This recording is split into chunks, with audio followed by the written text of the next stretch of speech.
Hello everybody, welcome back. Let's have a look at just Bitcoin. That's right, 20 days to the halving, roughly. So this is Bitcoin. We've seen a bit of a pullback, haven't we? A bit of a pullback overnight. I suppose it's about a late morning for me. I don't really have, I'm very lazy. I'm not making these videos as early as I used to. I'm going to have to sort that out.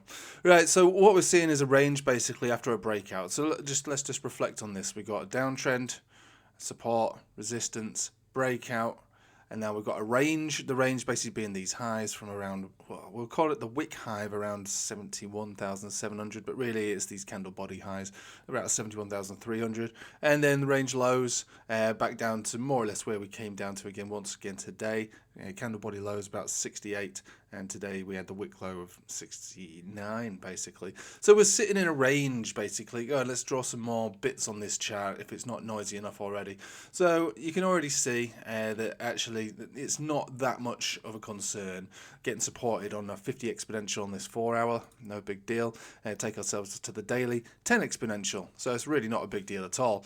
And the bottom of this range also supported by the 20 moving average and the 21 exponential moving average. So there's a lot going on here with resistance, but also tons and tons of support. So I wouldn't really get like concerned about it. I know that I've been saying I'd be looking for us to revisit the previous all-time high. I still think that's the case.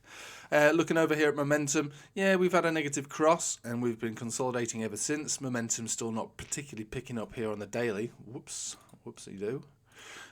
Same deal really for the 4 hourly momentum. Momentum is sort of cooling off, tailing off since moving back up to this resistance.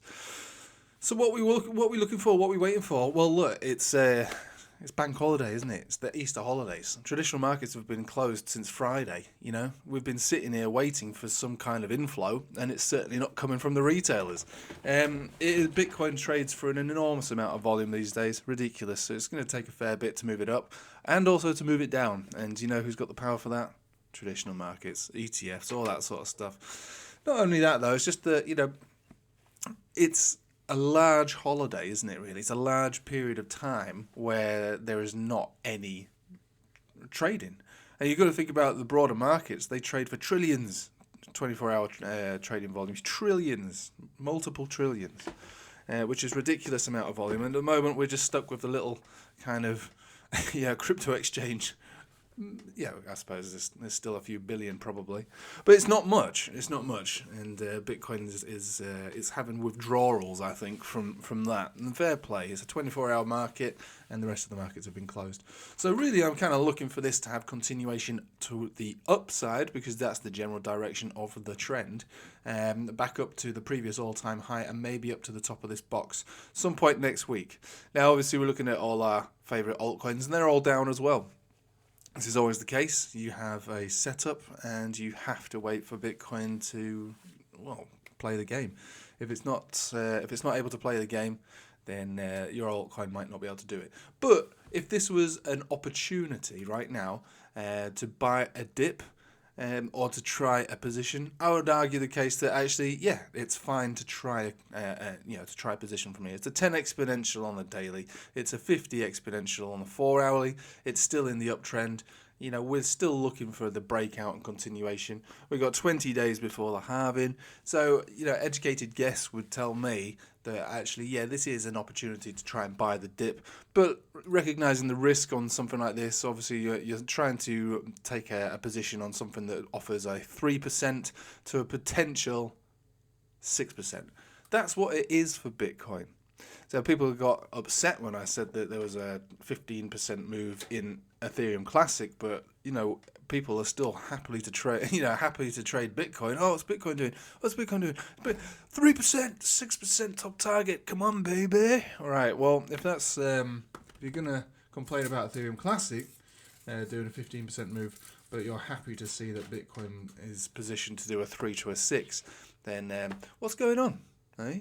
What's going on there? It is a chart to be traded. It's an uptrend that's still at support.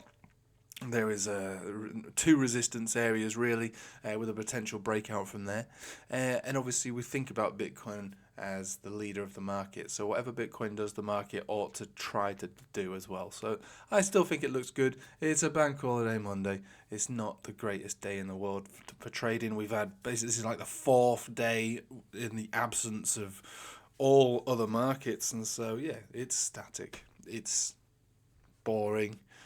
However, opportunities exist at this level for probably not just Bitcoin, but for all altcoins as well.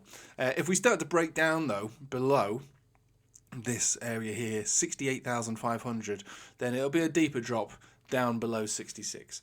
Simple as that, really. Simple as that. It's just a game of support and resistance, like every chart that we look at. Right, thank you for watching. Hope you have a nice day. Take it easy.